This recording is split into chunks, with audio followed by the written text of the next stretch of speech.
The #1 Korean radio station in the Northwest, Radio Hanguk.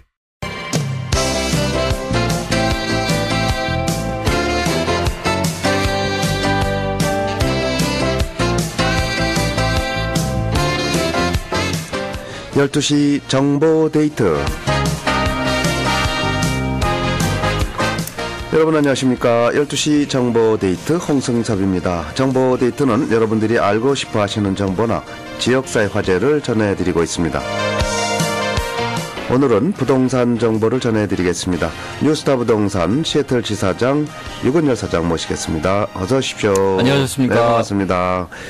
날씨가 참 좋은 가을 날씨인데요. 제가 좀 감기 기운이 있어서 목소리가 좀 안 좋습니다. 저도 네. 한국 갔다가 지난 주말에 돌아왔습니다만 한국도 참 날씨가 좋더군요. 네, 여러분 양해 있으시기 바랍니다. 자, 이 부동산 시장 뭐 좋아지는 것 같은 느낌은 들었는데 그 후에 어떻게 되는지 잘 모르겠고, 예. 네, 체감 경기는 별로 좋은 것 같지는 않고, 예. 그래서 좀 걱정은 돼요. 네. 이 9월까지의 어떤 주택 동향부터 한번 살펴봐 주시겠어요? 네, 우선 그동안 이제 뭐 저희 시애틀 지역뿐만이 아니라 미국 거의 전 지역을 특히 주택 시장을 견인했다라고 표현할 수 있을 정도로 절대적인 영향을 미쳤던 거는 중국인 바이어들입니다. 이 중국인 바이어들도 미국 내에 들어와 있는 기존에 있는 그 중국 교포가 아니고 네. 메인랜드 차이나 그러니까 중국 본토나 뭐 홍콩이라든가 뭐 타이완이라든가 이쪽을 통해서 들어오는 신규 바이어들이 쏟아져 들어와서 그 사람들이 쏟아내는 그 엄청난 자금으로 인해서 주택 경기가 저그야말로 이제 그 끌어졌다고 봐야 될 것 같거든요. 쌍끌이라고 봐야 되겠죠. 바이어로서는 중국인 바이어가 시장을 주도했고, 네. 그 다음에 이제 그 미국 정부 입장에서는 싼 이자로 또 주택 바이어들의 어떤 구매욕을 상승시키는. 그래서 이제 쌍끌이로 해서 바이어와 이 싼 이자율 이 두 가지가 결국은 미국의 주택 시장을 작년도부터 지금 현재까지 끌어왔다 이렇게 봐야 되겠는데요. 네. 뭐 미국 전체를 보는 거는 뭐 너무 크게 보는 거니까 우선 요 시애틀 지역만 한번 본다 그러면은 가장 먼저 주택 붐이 일어난 거는 역시 벨뷰 지역입니다. 이 벨뷰 지역이 저도 뭐 자세하게는 모르겠습니다만은 그 중국 분들이 보통 풍수지리설을 많이 보지 않습니까? 이 풍수지리의 여의주를 물고 있는 입에 많이 해당된다고 그래요. 네, 그래서 네. 거기 이제 벨뷰 지역에 물도 많고, 네, 그래서 이제 중국 분들이 물론 뭐 비싼 지역, 좋은 지역, 학군 좋은 지역을 당연히 오시지만 거기에다가 풍수지리상 워낙에 그 벨뷰 지역이 그 여의주를 문 용의 입에 해당되기 때문에 네.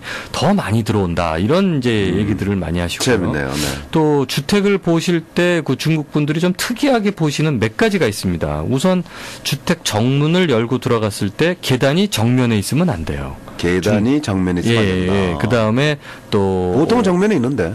들어가자마자. 그런 경우들이 많이 있죠. 네. 특히 이런 어떤 그랜드 엔트리를 가지고 있는 뭐 대형 집들을 보면 네. 계단이 정면에 있는 경우들이 사실은 꽤 있습니다.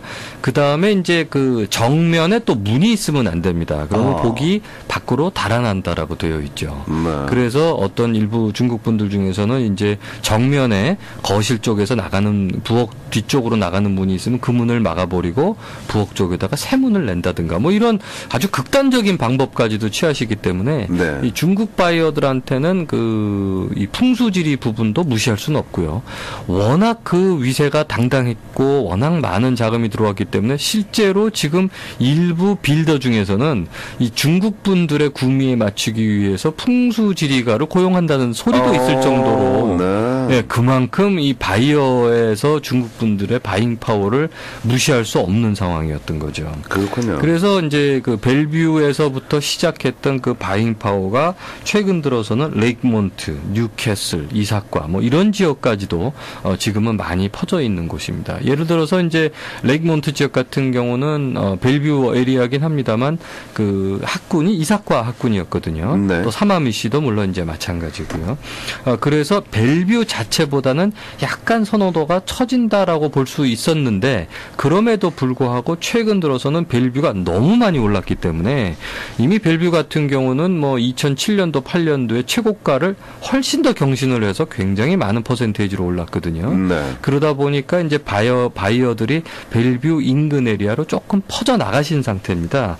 그러다 보니까 이제 레이크몬트, 사마미시, 뉴캐슬, 이사과 네. 이런 지역까지도 좀 많이 펴져 있고 그분들이 이제 머킬티어나 밀크릭, 리누드를 중심으로 한 놀스 에리아나 뭐 어번이나 켄트 또는 페드럴웨이를 중심으로 한 이 사우스킹 카운티 에리아까지는 사실은 아직까지는 오질 못했어요. 그래서 이런 그 이스트 사이드를 제외한 나머지 지역들은 중국어 바이어들로부터 그렇게 큰 혜택을 받지 못했다. 그래서 이스트 사이드의 주택들은 이미 최고가를 경신한 지역이 굉장히 많고 거의 대부분이 경신을 했습니다만은 이런 놀스 지역이라든가 사우스킹 카운티 에리아는 아직까지도 최고가 경신에서 한 5% 정도는 밑돌고 있지 않을까. 네. 이렇게 지금 저희들이 보고 있고요. 향후의 주택 경기에 대한 그 열쇠는 결국은 누가 쥐고 있느냐? 중국인. 역시 중국인 바이어들이 쥐고 있습니다. 왜 이렇게 돈들이 많아요, 중국 사람들? 뭐 여러 가지 얘기들이 있습니다. 우선 그 중국의 외환법으로만 본다 그러면 사실은 중국인 바이어들이 이렇게까지 많이 돈을 들고 나올 수가 없거든요. 중국에 있는 외환법은 1인당 5만 불만 해외 송금이 가능한 걸로 되어 있습니다. 네. 그러면 이제 그 중국인들이 많이 가입을 하고 있는 투자 이민이라는 게 있는데요. 이거는 이제 50만 불짜리의 사전 승인된 그 미국 이민국으로부터 사전 승인된 프로그램을 내가 가입을 해서 그 5년 뒤에 내가 원금을 돌려받지만 그 사이에 내가 이민국으로부터 영주권을 승인받아서 있을 수 있는 이런 프로그램들이거든요. 그 전체 인원이 2014년도 회계연도가 약 8천 명이 넘는데 네. 그중에 80에서 85%가 중국인입니다. 와.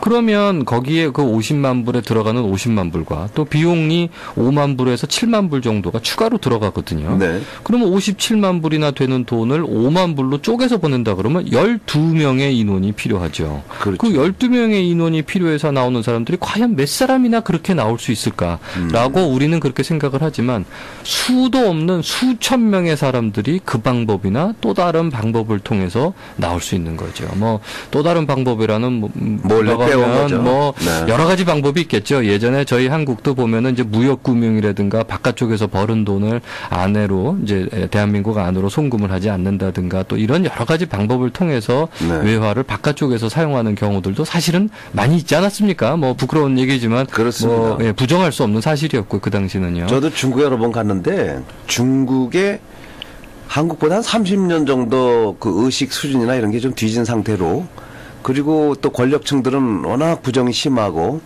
그래서 되는 것도 안 되는 나라. 안 되는 것도 되는 나라. 그렇죠. 네. 힘 있는 사람들은 뭐든지 할 수 있어요.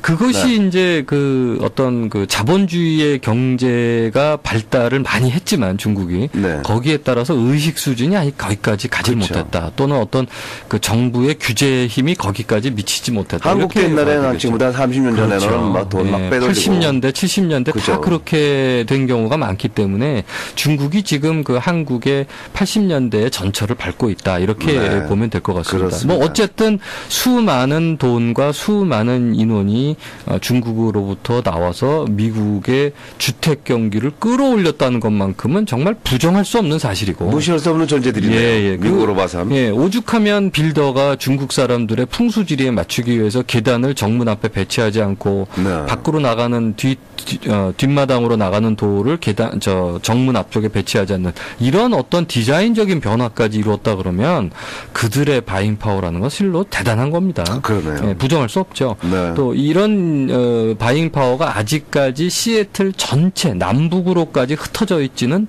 못하다.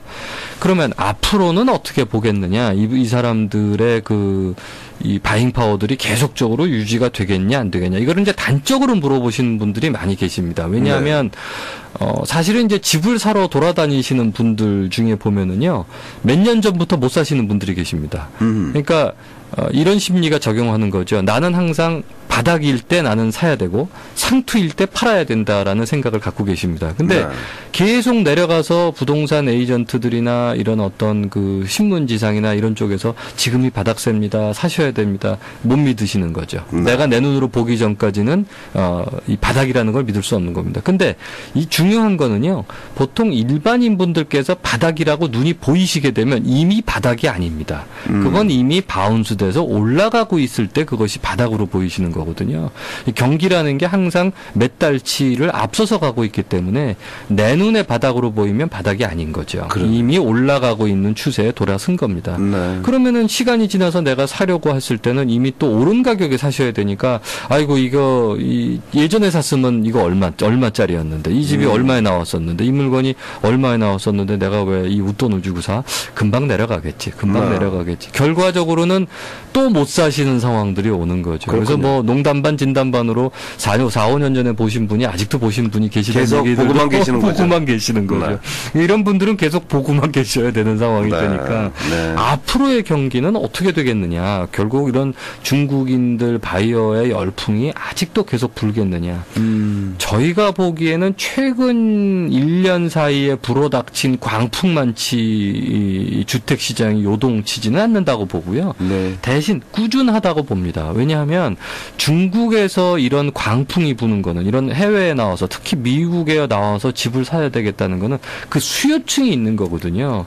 돈을 무조건 빼자라는 게 아닙니다. 그분들도. 네. 사야 되는 이유가 있으신 거죠. 그렇죠. 향후에 중국에 대한 발전 가능성, 중국에서의 삶의 질이 향후에 앞으로 얼만큼 더 편안해질 것이다, 좋아질 것이다. 이런 언제 예측이 있다 그러면은 그만큼 덜 나오시는데 지금 중국의 가장 큰 이슈는 여러 가지 뭐 부정부패도 뭐 있을 수 있지만 가장 문제점은 일단 오염 문제입니다. 또 공기 문제, 먹거리 문제, 아이들 교육 문제 이런 그 가장 사람이 사는 기본적으로 살아야 되는 거에 대한 기본적인 문제에 대한 해결책이 지금 쉽지가 않은 거죠. 네. 물론 굉장히 많은 그 경제적인 발전이 있어서 그걸로 인해서 살기 좋아지는 부분은 분명히 있습니다만 그걸로 인한 반작용이 있을 수 있다는 거죠. 네. 그래서 중국을 빠져나오고 싶어하는 수요가 계속적으로 발생하기 때문에 이 미국 시장의 주택 시장에 쏟아져 들어오는 중국 돈들은 물론 금액이 처음 들어왔을 때 광풍이 불 때만큼은 아니라 하더라도 수요는 지속적으로 있다. 그래서 주택 시장에 대한 가격은 꾸준히 올라갈 것이고 그러다 보면 비단 중국인 바이어뿐만이 아니라 이제 그동안 이제 매입을 미뤄왔던 우리 로컬 수요들도 그들을 따라서 움직이는 부분이 분명히 있기 때문에 또 이 주택에 대한 바잉 열풍 이거는 이어질 것이다. 그다음에 지금 뭐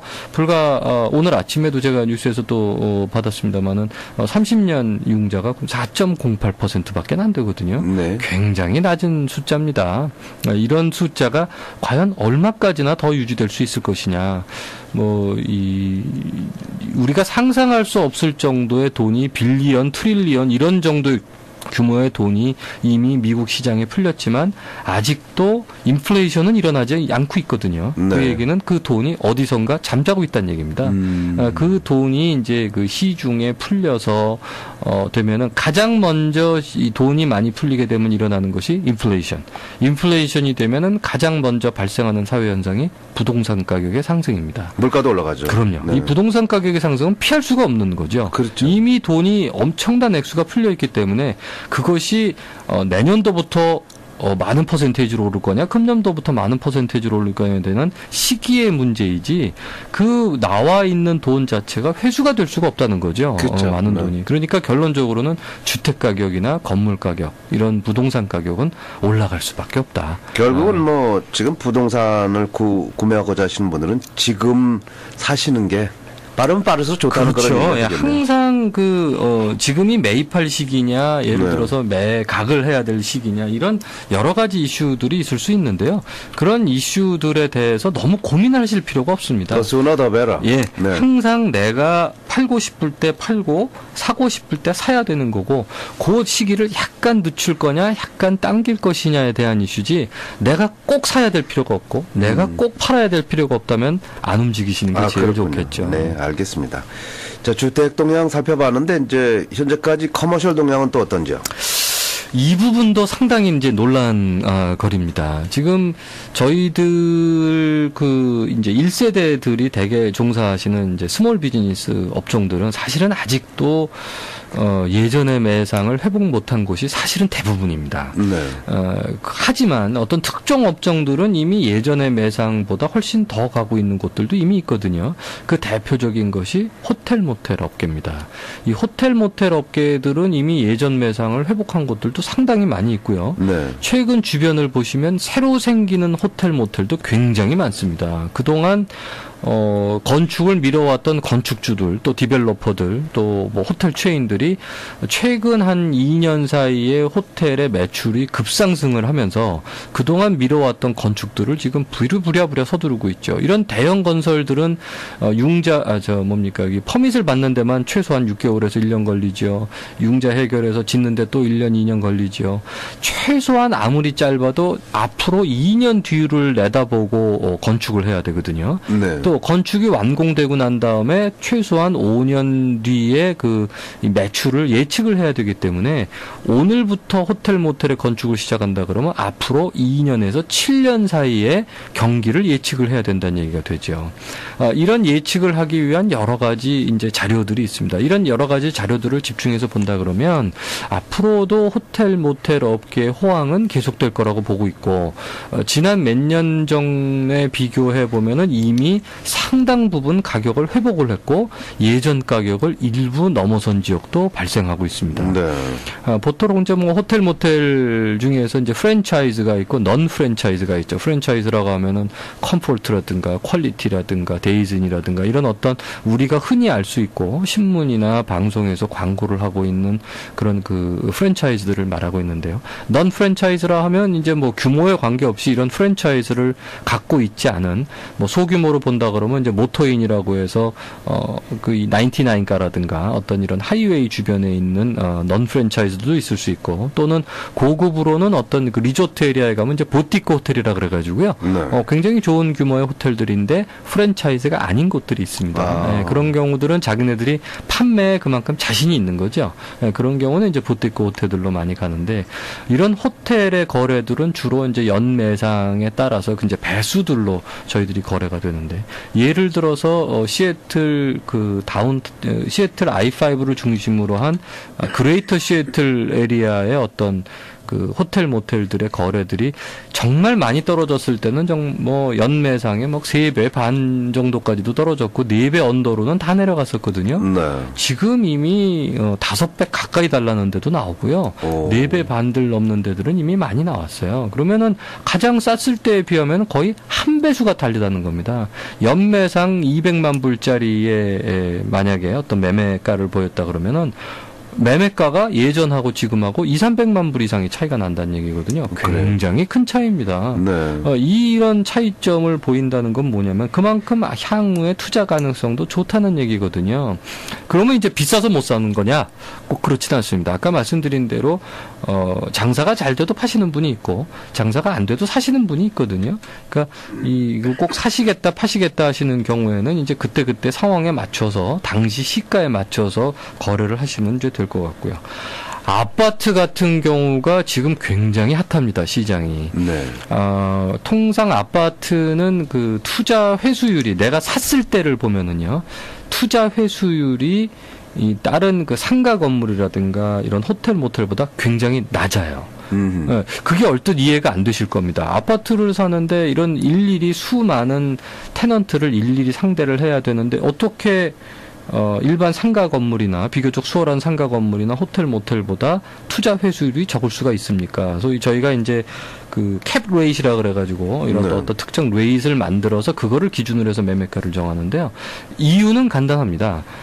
아파트의 그 렌트비 상승률이 워낙 빠르기 때문에 네. 예, 지금 내가 살 때는 다른 투자의 그 건물들이나 어떤 이 비즈니스보다도 투자 회수율이 낮다 하더라도 1년 뒤, 2년 뒤에는 그들의 투자 회수율을 따라갈 수 있다라는 거거든요. 그러니까 그만큼 아파트가 계약 기간 9개월이나 1년 동안의 계약 기간이 끝나게 되면 오를 수 있는 확률이 그만큼 많은 거죠. 네. 지금 시애틀의 뭐 남쪽, 북쪽, 동쪽 가릴 거 없이 아파트율은 공실률이 굉장히 낮은 편입니다. 그렇군요. 네, 그래서 지금 그 아파트 시장이 굉장히 아주 핫한 상황이고요.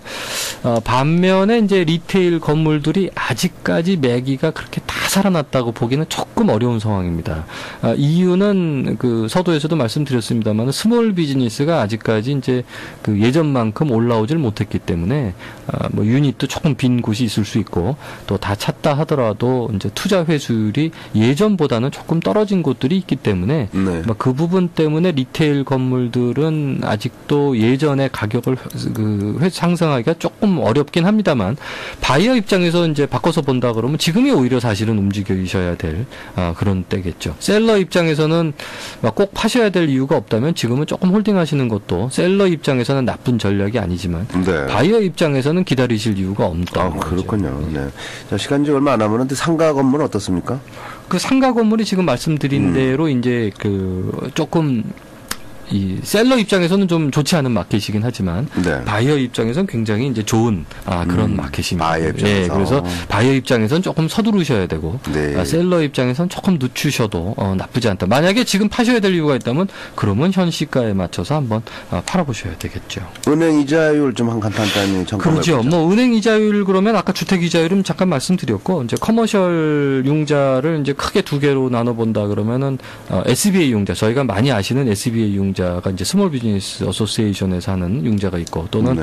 은행에서 쌈짓돈을 빌려주는 컨벤셔널 융자라 그러죠. 이걸 보통 속칭 그냥 커머셜 융자라고는 네. 합니다만 이것이 이제 실제 이름은 컨벤셔널 융자고요. 네. SBA 융자와 더불어서 이제 두 가지 큰 그 융자의 캐테고리로 볼 수 있겠습니다.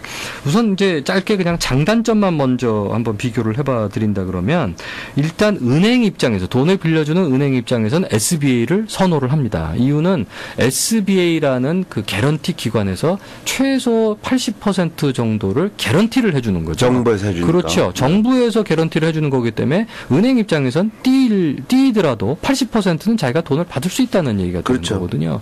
그래서 어떻게 하든지 은행 입장에서는 SBA 융자로 몰아가려고 하는 게 당연지사고요. 또 돈을 빌리는 입장에서도 SBA 융자가 이자율이 컨벤셔널 융자보다는 싼 게 당연합니다. 정부 기관이 껴서 그렇죠. 개런티를 해주기 때문에 위험도가 낮으므로 당연히 이자율은 싸겠죠. 다만 여기에 이제 맹점이 있을 수 있습니다. 정부 기관이 이거를 개런티를 해주면서 그냥 거저해주는 게 아니고요. 그 피를 다 내셔야 되거든요. 네, 그러니까 아마 그 부분이 좀 피가 조금 비쌀 수도 있고 또 페널티가 그만큼 비쌀 수도 있다. 그러니까 내가 필요한 게 컨벤셔널 융자가 필요하냐 SBA 융자가 필요하냐는 네. 은행 담당자와 잘 상의를 해보시면 그중에서 좋은 융자 조건을 고르실 수 있을 것 같습니다. 그것까지만 해야 되겠네요. 네. 자, 오늘 주택에 대한 부동산에 대한 여러 가지 문의가 있는 분들은 전화번호 하나 안내해 주시죠. 예, 저희들 대표 전화번호가 425-248-4999, 425-248-4999번이고요. 네. 페더럴웨이는 엑시 143번 검색 유리 건물 2층, 또 리누드는 H마트 옆에 있습니다. 네. 뉴스타 부동산 시애틀 지사장 유근열 사장 도움 말씀 주셨습니다. 오늘 말씀 고맙습니다. 감사합니다. 안녕히 계십시오. The #1 Korean radio station in the Northwest, Radio Hanguk.